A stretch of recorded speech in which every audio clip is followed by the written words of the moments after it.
Welcome, Thrivers, to this week's episode of Women Thriving in Business podcast. My guest today is Angela Henderson of Angela Henderson Consulting, who is joining us from Australia. So welcome, Angela. Hey, Nikki, super excited to be here today. Great. So Angela, tell us about your business and what got you started on your entrepreneurial journey. So when my son was 9 months old, he was just playing on the floor with a variety of just wooden toys. Electronic toys, not wooden. Wooden is what I did. So he's playing with this toy that you took a purple ball and you put it in the mouth and it just started screaming at you. And I have ADHD, so loud noises ongoing drive me crazy. So I was looking down, I was like, surely there's other things that he could be playing with. And as a social worker, I used to diagnose people with schizophrenia, bipolar, anxiety, depression, etc. My social worker brain was also going what else could he be doing with fine motor skills, gross motor skills, etc. And that's when I went on a hunt to find other educational toys that sparked imagination, creativity, fine motor skills, connectiveness with parents, etc. And that's where I started my first business, which was Finley and Me, where we focused on creating childhood memories through play, love, and travel. It was an e-com business. We started with 0 products, 0 fans, 0 followers. And when we wrapped up Finley and Me, we had over 1,400 different products. We had an email list of over 50,000. We had 70,000 plus people following us on Facebook and over 22,000 following on Instagram. And the thing with the original business, Finley and Me, that allowed me to understand really early on is the importance of multiple income streams. So though I was selling the e-com products, I also started blogging for the mothers that were buying the products from me. So I started talking about postnatal depression. I started talking about the loneliness of motherhood. I talked about the loss of the woman we were and what we've become and what that looks like. And from there, the blog kind of took off. And I then started working with companies like Netflix. I was one of only 30 people in Australia and New Zealand to be signed with Netflix. I worked with other big brands similar to what you'd see back in America or Canada, like your Walmart, your Whole Foods, your Hiltons, your Club Meds, etc. So that was my first business. And again, so I had the e-com funnel, you could say, going on with the products. And then we also had another income stream with the blogging and teaming up with other companies. And then what happened is people just started asked to pick my brain. And I was a bit naive at that stage to understand what pick your brain was, or, hey, can I go for coffee? And because I was a social worker by trade, I'm a bit of a giver. So I started doing these coffee dates with people, but I don't drink coffee. I was driving an hour return, typically, spending an hour with these people. And I was like, this isn't sustainable. I can't keep, doing this. And then it dawned on me after my 14th coffee date in 2 months, if I charge people for this, I could have a secondary business. And so it was never on the table to become a consultant. And then, yes, I opened up Angela Henderson Consulting, and now I've worked with thousands of women all around the world to get all the pieces in place to help them initially make 4- and 5-figure months and then move them on to 6- and 7-figure years without burning out in the process. I'm very adamant. I'm against the hustle mentality and the hustle culture. It starts off with a little bit of stress, which leads to burnout, which leads to then a full-blown diagnosis, typically, is what I've seen in my own, the old clinical hat that I would wear. So it's very much about women doing business that lights them up, that excites them, that brings them a sense of alignment. Because when you're not in alignment, that's when burnout starts to come in place. So whenever anyone's burnt out, I always ask them, where are you not in alignment, either in life, business, health, etc. So that's what I do. And I work with women one-to-one in my mastermind. I have a podcast that's been going for 3.5 years. And I also run Australia's leading women in business retreat every year. Wow, you're a busy woman, Angela. I don't wear busy as a badge of honor, but I'm very structured with my time. And this is the thing is I had to learn early on that balance is bullshit. And I say that because if you think of the true definition of balance, it's about an equal distribution of parts, whatever those parts are. So for me, it might be family, myself, friends, work, business. But I was never having 20%, 20%, 20%. There was never an equal distribution. So then I started feeling guilty and then shameful and feeling like I was failing. So what I had to learn early on was replace balance with being present. So for example, this week I am working, and at time of recording, it's school holidays in Australia. And some people would be like, oh my God, you're working on school holidays. But it's one of my busiest times of year, actually, for people wanting to start working with me. So for me is I'm like, last week I was present with my kids. We did baking, we did swimming in the pool, we did activities, we did all those things. But this week I'm present in my business. I'm present here today in the podcast. Same thing when I would fly internationally to keynote speak. My kids would know I'd FaceTime them and I'd chat with them and I would be present with them in the moment. And then I was present doing what I needed to do on stage or wherever. So I had to learn earlier on that balance isn't actually achievable, in my opinion.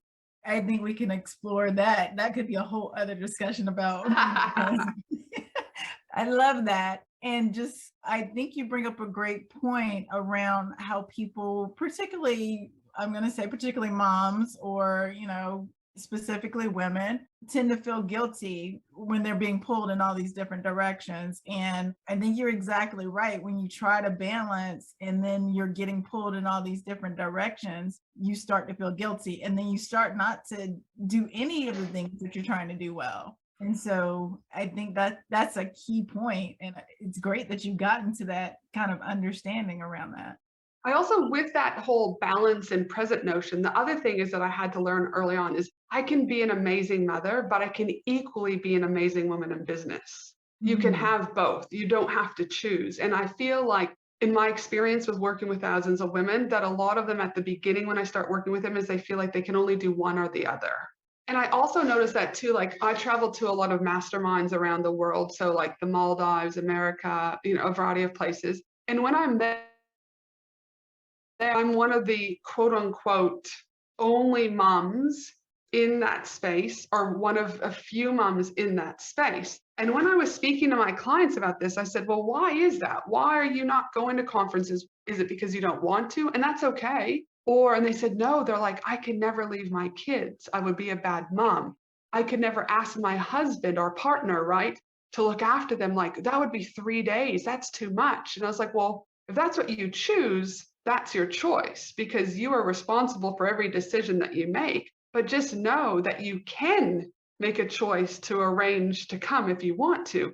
And a lot of women are like floored by that, because they're like, I didn't even think that that was an option because I'm the mom. And the way I say it, and I'm quite direct if you haven't already picked up, is that my husband's a freaking sperm donor. Like it took two to tango here, right? So like, I'm pretty sure he's capable of being a dad. Or again, if you're in the same sex relationship, mom, dad, whatever you choose, right? But my thing here is like, it takes two of us to tango. And for me, when I made the decisions to start flying away from my kids, right, and I was okay with that, is I also was role modeling to my daughter that you can be a mom, but you can also be a woman in business, and you can have both. I was role modeling to my son by him seeing my husband step into that role, that he too would be able to support his wife or to husband, whatever, in the future. So to me, the other lessons that come by understanding that you can be a good mom and a good woman in business are just tenfold, really, in my opinion.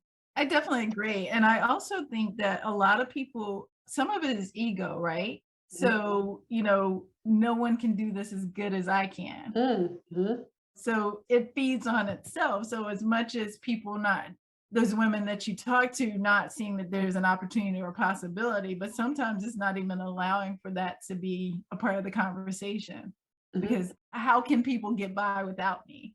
And if they 100%. can't get by without me, what does that mean for my role? Because I think a lot of this is about identity and roles, and all of that is probably tied up in there. And I'm sure you unearth that as you're working with your clients. And not only with the identity part, but also about like the self-care part too, right? Like I remember one woman came to my women in business retreat, and she had been a mom for 10 years. And she said, this is the first time I've ever been away from my kids. And so that was day one. And she was really anxious and quite nervous. But by day 3, and I see this typically, most women will start crying at my event on day 3, not because I'm doing anything wrong, but because they've actually had time to rest, time to stop. And so in this instance, this woman said to me, she's like crying. She's like, oh my goodness, these 3 days so far, and we've got 1 day left, has been the best thing for me. I've been able to sleep uninterrupted, like get quality sleep, right, for my body. She goes, I've been able to think again, just really, she's like, I got just really clear. She's like, I've been able to breathe again. She goes, why has it taken me 10 years to do this? So she was like, she took a lot of things learning away from that event, but she said, my biggest takeaway is that I need to prioritize myself, and that it's okay to prioritize myself. Again, So often we think that we almost have to be the hero of the story. But what if, like, you turn that inwards and you allow yourself that opportunity for you to get your cup full so you can keep doing what you do? Right. Be the hero for yourself. 100%. So if you think back, Angela, to when you were starting the toy company or moving into consulting, what kind of spurred you beyond kind of the seeing that there was a need or seeing that there was a need in the market? What was the thing that like spurred you from being an employee to actually saying, okay, I'm actually going to take this leap into entrepreneurship? I think it's important that we rewind just a bit in that I still worked as a mental health clinician 40 hours a week up until 3 years ago. And I did that on purpose. So I'll just talk a little bit about that. A lot of times you will read on Facebook, Instagram, wherever you're consuming content, quit your 9 to 5, just quit, take the leap. That to me is the worst advice possible. And let me explain why. There's a lot of people that say manifest, right? I'm all about manifesting. I'm all about energy. I'm all about vibration. I'm all about frequency and healing. I'm all about that. But there's also a level of reality. So if you're making X amount of money and you take the leap and you don't have an inheritance, you don't have savings, you don't have anything, well, how are you going to pay the bills? How do you then also not only pay, like, I think businesses these days are quite fortunate. You can start up a business relatively easy. If you get a laptop, check. You buy a URL domain, maybe what, $10 a year. Like, that part's relatively easy. But you also need to have a really great website as far as I'm concerned. So many business owners build their websites on other people's property, Instagram, Facebook, whatever, and people's accounts are getting shut down all the time. So you still really, in my opinion, need a good conversational website with great messaging, call to actions, funnels, so it's working for you.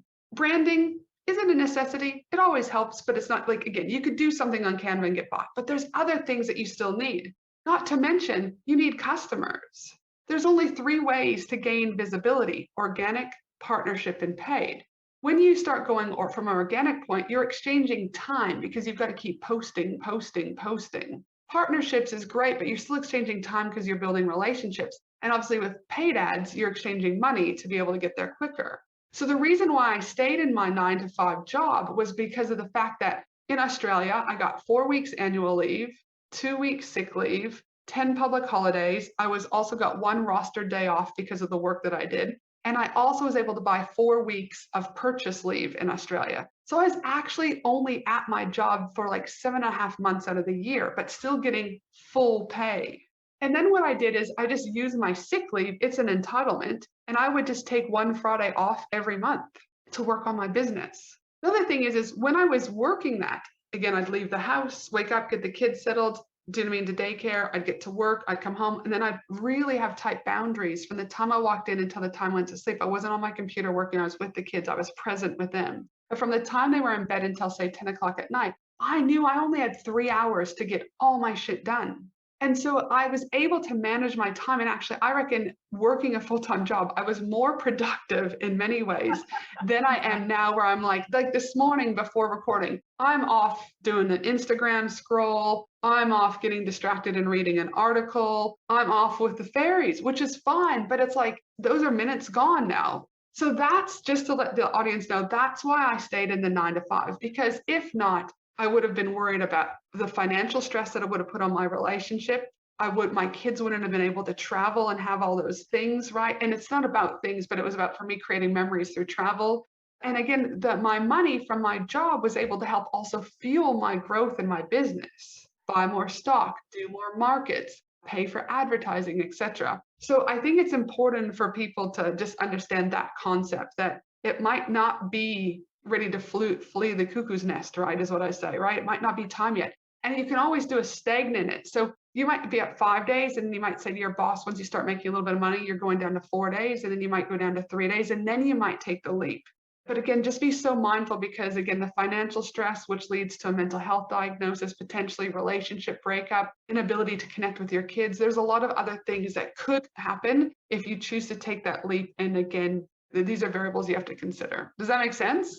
Yeah, definitely. And it's one thing I talk with my clients about is it's making a plan, right? So it's not just take the leap and everything's going to show up, but it's take with you what you already have. Because often I'm working with very accomplished women who all they need is like that one thing, right? And then they're going to be 100%.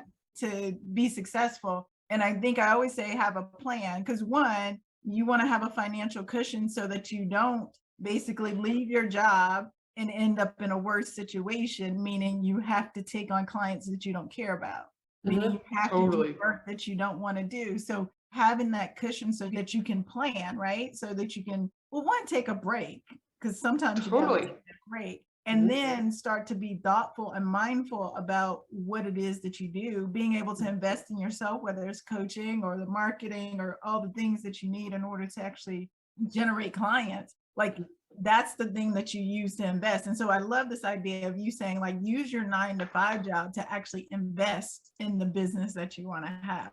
I think that's a great model. Yeah, see, so I always just like to say that just because a lot of people assume that I just left and I was making, do you know what I mean, millions. It wasn't like that. I was like, no, I stayed in that 9 to 5 for a while. And listen, in fairness, I ended up leaving because of workplace bullying. It wasn't because I Mm. left because I was ready for the leap per se. I was actually bullied by the higher management. Long story on that one. I had to get a lawyer and stuff on that. But anyways, what happened was is I ended up getting extremely depressed and high anxiety. So not only was I a mental health clinician in a mental health industry, the workplace bullying then brought on. So people think often when I talk about my own anxiety and depression, it came from burnout of the business. No, it came from workplace bullying. So then I had to take leave from the job and I never went back. I love mental health, but I also loved being in an office environment, especially lunch breaks where you would just belly laugh. And entrepreneurship can be quite lonely, right? You're just like you and the computer chatting away and getting in your brain a little bit. So there's many things that, again, I believe we're all right on time, but I also believe if I wouldn't have had the workplace bullying, I'd probably still be working 1 day a week minimally in mental health, just because I love mental health and I'm such an advocate for it. But I am where I am, and I believe the universe gives us what we need, divine timing. The universe is working for you, not against you. So I'm here. So yes, that's how it is. So, some friends and I have been talking a lot about this idea of workplace trauma. So, what were some of the things that you were able to do in order to, I'm not going to say heal yourself, because I think some things just never get healed, right? But how did you get to a place of peace Mhm. after having experienced that, to the extent that you had to leave? How did you get to a place of peace where you could actually now bring your whole self into your business? Yeah, I mean, listen, I think it's been a journey because not only did I have the workplace bullying, but in the last 3 years, I lost my grandmother on Christmas Day, a father type figure on New Year's Day, my brother on Mother's Day, a best friend just recently, and another friend January. So, like in all of the last 3 years, there's been a lot of death. So you mix the workplace bullying with in death, and I'm not minimizing like your neighbor's death or whatever, but significant people in my life, father type figure, brother, grandmother, who, raised me to some degree. To me, there's an enormous amount of healing that I've had to do from working with healers, hypnotherapists, etc. 5 years ago, I would never, if someone said I was going to do hypnotherapy, I would have laughed in someone's face. It would never have been an option. But the way I look at it is if you think of like an upside down triangle, I'm an ex-mental health clinician, as I've talked about. And so I used to do one-on-one therapy with a lot of people, CBD, DBT, whatever. But I feel talking therapy is at the top of that triangle. All right. The Mhm. next part underneath that triangle, and that talking therapy is still better than nothing. But the next layer that, in my opinion, what I have found is the mindset. I've always been quite solid with my mindset and etc. But I really worked on mindset. I took some courses. I also really honed in on that my life is my responsibility, and every day I make choices. And ultimately, it's up to me how I handle these situations. The next part under that is I worked with a healer, and this healer was one of the most amazing individuals that I've ever had. And then underneath of that is at the kind of bottom of that iceberg, you could say, is the hypnotherapy. And so when I signed up for my current coach, part of signing up with him is you got 12 hypnotherapy sessions. Again, I would never have done them, but I was like, he said, well, don't worry. He said something like, don't forget to take your hypnotherapy sessions. They're really important and they're free. And I said to him, I said, listen, I'd love to say they're free, Scott, but I've just paid you $45,000 for you to coach me for the next 6 months. I've paid for those sessions and my ass is doing those sessions. So I signed up knowing, again, the more consistent you are in something like therapy or hypnotherapy, mindset, etc., the more you'll see the results quicker. And Mm. so for me, I booked in all my 12 sessions. It was every Tuesday morning at 8. I think I missed 1 week because of holiday, but everything else was consistent. And it was a game changer. Absolutely game changer. The example that I'll use is one day in hypnotherapy, they said, is there anything that bothered you this week or triggered you this week? And it's like, actually, now that you mention it, one of my one-to-one clients just made a comment like, I thought when I worked with you one-on-one, I'd have more templates. I said, I don't know why this has triggered me. But then in my brain, I was like, well, if she thinks there's not enough templates, do other people think there's not enough templates? Oh my God, I'm not doing my job right. But I was like, hold on a minute, stop, Angela. I was like, you have 1,000, well, let's just say probably 100 different templates, but I don't do cookie cutter when I work with my women. So this particular woman, I had given her the templates that she needed versus giving her access to 100, and then she becomes overwhelmed and doesn't do anything. So I was like, no, that's enough. So the hypnotherapist said, well, let me just count you down and we'll see wherever this takes us. So they count me down, and you don't cluck like a chicken, much to what people might think, but you count down. And I was standing in my mom's kitchen when I was about 19 or 20, and her computer screen was up. And I remember the moment very vividly. I remember just passing her computer screen, and on it, there was my name, my sister's name, and my brother's name, which I thought was unusual. And it was like on a dating site, which I thought was even more unusual. Like it was a dating site, but like in a PM/DM scenario. And I was like, this is weird. But my mom had made up this false onus of me. She said, Angela is becoming a doctor. Her GPA is 4.0, blah, blah, blah, blah, blah. And I can't remember what they said about my sister, brother, but she had made up facades of all three of us. Now, I didn't think any more of it. I just walked away, carried on, never asked my mom. But when my client asked about those templates, subconsciously, my brain was saying, you are not enough. And that stemmed from the incident 19, 20 years ago in my mom's kitchen when I was like, even though I never said the words, I'm not enough, literally, I've never said those words out loud anywhere. But somewhere inside of me, that's been, do you know what I mean, driving a lot of my decisions, feelings, reactions, etc. So then in the hypnotherapy, we were able to go boom, and then they walk you through, do you know what I mean, how to kind of like cut that and forgive it, etc. But that's the essence of talking therapy would never have gotten me to that position, right? And so the way that I've gotten through the workplace bullying and the 5 significant deaths in my life is through these different modalities of healing and just really getting to the root cause. Your external world is a direct reflection of your internal world. So if anyone listening right now, if you're living in a place of chaos, fear, you look at your bank account, for example, and you see 0 or a negative balance, that is a direct reflection of what's going on internally. And until you get to that root cause, things are going to continue to show up in the ways that you don't want them to. You are setting someone free right now, Angela, because I think that is important to know, because I think my observation is that we spend a lot of times working on the external and not enough times working on the internal, because the internal takes time. You can't. Well, internal is messy. I mean, who wants to wake up and go, yay, I get to go to hypnotherapy and bawl my eyes out today. Sign me up. I'm ready. Let's go. Like, you have to deal with things that you know are buried inside of you. And so no one wants to deal with messy. No one. So especially our human brain, right? Like, our brain doesn't want that. Our brain is driven by, oh, that's too scary, but it isn't. So if you choose to lean in to working on the internal, the only thing I can say is, like, my revenue increased by almost $300,000 in the last 18 months when I've been doing all this work. It's a direct correlation because I've been willing to work internally. And when you work internally, you shift your vibration, you shift your energy, right? You shift your frequencies. Now, again, when people come to me, they say, Ange, I'm coming to you for strategy. 100%. As a business consultant, my kind of trifecta is strategy, sales and marketing, accountability. And when I infuse those together, I help women to make more money, get more wealth into the hands of women. But I also have a mindset coach that works for me. I also have a spiritual healer that people can access, etc. Because though it's not my zone of genius, I'm not taught in it, and I will never do something that's out of my zone of genius. I know that if my women that are working with me aren't working on those other 2 components, strategy is only going to get you so far. Another example of that is, like, right now, we've just, at time of recording, entered into 2022. If you've gone and bought a 2022 planner or diary, and if you think you're going to kill this year because you went and bought the planner, I'm here to tell you, you might as well pack up shop now. That freaking planner is not going to save you. That's the external, right? I've gone and bought the planner. I'm going to kick ass. No, you're not. Same thing. If you want to lose weight right now, sort of break it to you, I can guarantee you will fail within the next 1 to 2 months because you have not worked on the internal dialogue that is going to continue to show up. Right. Choice. So that's why diet companies and everyone else. And so when people come to me to work with me, I will ask them certain questions around their mindset. What would you do if this happened? Oh my God, I'd sit down and cry. Why? I know right off the bat, they're running from a fixed mindset.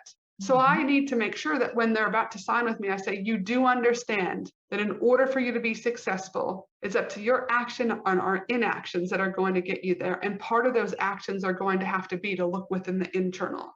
Now, I repel a lot of clients because they're not ready to receive that yet. And I'm okay with that because I'm not going to be blamed because they didn't make the money. I'm very clear. I'm not making you the $1 million. You're making yourself the $1 million. I will guide you, support you, give you all the tools in the world. I'm your number one cheerleader. But if you don't do the external and internal work, you're going to be in the exact same spot you are right now, a year from now. And I think that's the rub, right? You got to do the internal work, and it can take years before you see anything or before anyone else sees anything. But that's the work that has to happen. And choice. It is your choice. This is the thing. I actually believe that women are the biggest detriment to growth. Choice and not taking responsibility for their world.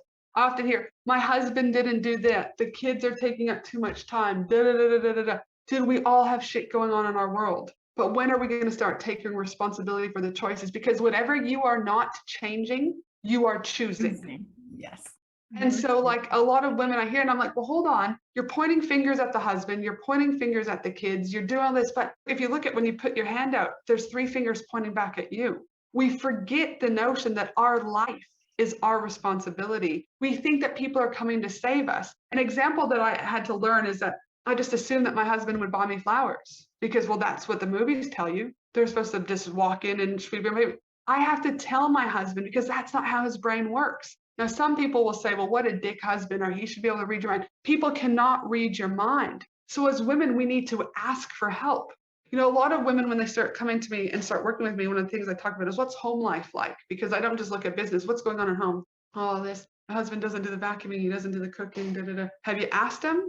Because if you've done the cooking and cleaning for the last 10 years, that's what he knows. And if you're not communicating to him and taking responsibility for what you want to see change, don't blame him.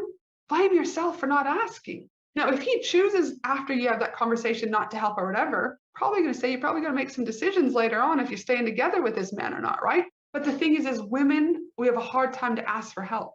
One of the things that I've just hired a house manager. Family, I was worried, what are my family going to think? What are my friends going to think?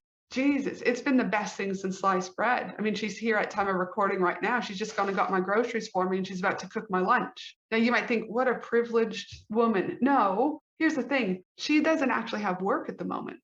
So I'm actually paying another woman to continue to be able to contribute to her family. But at the same time, I've asked for help. My business is growing exponentially. My family is the most important thing to me. And I was starting to lose the slowness of the mornings and playing board games and, shooting hoops with my son because I was on the next podcast. I was on the next this. And then I was getting shitty after basketball training because, okay, we got to get home quick, sit down, do your homework, get your lunch boxes out. Everything was chaos. And I said, well, I'm responsible. So I need to make a change. So I asked for help. And so Paula, my house manager, she comes for 2 hours a day and it can look very different. Like today, because I'm working, as I said, this week, and so my husband's taking the kids off to the beach. So she's coming, she's gone to get the groceries for me. She'll be doing the vacuuming. She's done the laundry. She'll cook my lunches for the next few days and she'll put it away. Now, what has happened is I've not only bought back 10 hours of my life every week to create memories with my kids, but I'm a much calmer person because of that. Again, it's okay to ask for help if you choose to take responsibility for your life. Right. I love that. You bought peace of mind, really. 100%. 100%. It's peace of mind. And I often say to clients too, is when they start looking at outsourcing, I need to get someone to do my social media. I need to get someone to do this. But a lot of times, because we're wearing so many hats when we first start the business, is I say, actually, sometimes you're better off outsourcing things in home first, because you're probably quicker at doing the social media than trying to train someone, pay someone, and have more. So I often say, track how much you're doing in the home, lunches, toilets, vacuuming, laundry, whatever. And sometimes women are doing anywhere from 8 to 12 plus hours just within the home, pick up, drop off, whatever. So I said, well, can you bring someone in to help even cut those hours in half? And they're like, oh, I didn't know that was an option. I thought we had to outsource in the business first. I'm like, no, do you want to clean toilets? No, I do because I have to, but do you want to? No. All right. Would you like to empower another woman to be able to come into your home and still make money for their family? Yes. Or men, doesn't matter. Do you know what I mean? Yes. All right. Would you like to buy back your time so you can have more growth? Yes. Well, let's outsource in the home first. Right. And they call me crying, oh my goodness, this is crazy. But they had so much either money blocks or they had it so much like, what will my family think? What will this? A lot of third world countries like Indonesia, for example, different parts of Asia, Africa too, plenty of places, you will have a cook, a cleaner, a chauffeur, etc. Like it's part of culture. But in first world countries, theoretically, I'm talking about like America, Canada, UK, like all those ones, the majority of us will not do that. Right. So again, I know the conversations is flowing, but remember, it's up to us to ask for help. It's up to us to take responsibility for our business. Yeah, definitely. So Angela, what have been some of the challenges that you faced as you were building your consulting business? I'm always first of all, I'll say is failure is never an option. It's never been an option for most things in my life, including the businesses. So challenges, scaling team at the moment has been tricky because what's happened is I've had to go from, say, solopreneur for so many years into a people manager now. And people management is not my forte. If I'm paying you for a job, my thing is just do it. I'm a huge giver. So like for Christmas, all my team got gift cards of their choice of what they wanted. One of my clients, though she's a contractor, she was from Canada, wasn't going to have any mat leave. I paid her mat leave for 6 weeks. Like there's all of these things like I will do. I'm a huge giver, but I'm not going to sit around on Slack in the morning and be like, good morning, how's everyone going? Like high fives, let's tell a joke. I'm just like, get in there, do the work. Though that's my brain and my human design, that's not how all people are. So in order for me to have a cohesive team, I've brought in, and my online business manager, he's much better with the other ladies than I am, as in he's funny and he's chatty and he's all of that. Well, I'm cool with that. So that's been a big challenge is again, asking for help, because so many people will think that you've got to, like, once you step into the CEO role, that you should have these characteristics. You should be able to people manage. You should be able to do that because that's what you're hearing on podcasts and consuming. I've rechanged that. I've had to really look at what is my definition, and my job description as the CEO, and people management is not part of that. So I had to learn to outsource that. It didn't happen at the bat, but I was like, no, man, these ladies are wanting more, and I joined in on the team meetings. I still have contact with them, but I'm not doing that like cheerleading, go, go, go. So that was a challenge for me to learn that all the podcasts I've heard about where people are telling me I should do this, and I had to recreate my own path for that. What else would I say is challenging? I'd say challenging is the fact that I've got ADHD and my brain goes a million miles an hour. So I know my team have also told me before, like, Ange, we can't keep up sometimes. So that's a bit of a challenge, ensuring that I still am able to make my dreams come true at the speed that I want them to, but at the same time recognizing that not everyone's brain goes 10,000 miles an hour. So that's where, like, my online business manager said, he's like, Ange, we can't take on another project. I said, well, hire someone because I'm not slowing down. And he's like, okay, looks like we're hiring. I'm like, yeah, I said, because I'm not slowing the train down. And so that's probably been a challenge to make sure the team is happy, but at the same time, making sure that I'm moving where I want to go. So yeah, so those would be a couple that I would say. Great. I love that. I love that. I'm not slowing down. This train is not slowing. The train's not slowing down for anyone, no. What would you say is one of your biggest accomplishments that you're most proud of? My biggest accomplishment is seeing more women get more wealth. And the reason why is that men have dominated this space for so long, collectively, just as men to women in general. And I'm a firm believer in the data shows the more wealth we can get into the hands of women, we not only change their lives, we change their communities, and we change things on a global level, because women are more likely to contribute that wealth back into society. So for me, one of my clients messaged me just before Christmas to say, Ange, we hit the $1 million. In the last 7 years before she started working with me, she accumulatively had made $7 million. In the 1 year since she started working with me, we hit 1 million in 1 year. Now, that's not to say that's because of me. She took action. She made hard decisions. I just guided her. She's the one that got herself there. But I also equally love when I hear, one of my women have just got their first client. Because if you can get one, we can get two, we can get two, we can get four. So to me, it's not so much about them hitting the $1 million, because this is the other thing. Not all women want to build empires, and that's okay. There's somewhere in our world, I feel we have lost sight of what we want and what feels good for us, and we're chasing other people's dreams. If you want to make 100K and that feels good for you, that's still you succeeding. You want to make 250K, that's still your goal succeeding, versus everyone thinks they've got to hit the 7 figures. Be okay with what you want and understand with what you want. So I'm equally proud when women message me and say, Ange, I've got my time back to go to my daughter's ballet. And I've taken a holiday for the first time in 6 years. Because it's not just about the wealth from a financial perspective, but wealth from like an internal perspective, like almost from that place of gratitude, Right. just that place of humbleness. So it's not just financial wealth, but just that overall wealth is what I would say. Love it. Love it. Well, Angela, there's 2 questions I always ask every guest. So the first is, what are 1 or 2 songs that are on your power playlist and why? Listen, I've had this question before, and the reality of it is I don't really listen to music. But if I had to listen to music, I listen to music with my kids, of course, but I don't have a playlist per se. But if I'm in the car and it's my turn to listen to a song, there's one, and I can't remember. It's like the Fancy That. It's like that Applebee's on a Friday night, that song. I love that one. That one cracks me up recently. And I love Snoop Dogg, Drop It Like It's Hot. Okay. And what is 1 book that you felt has been helpful in helping you thrive in business?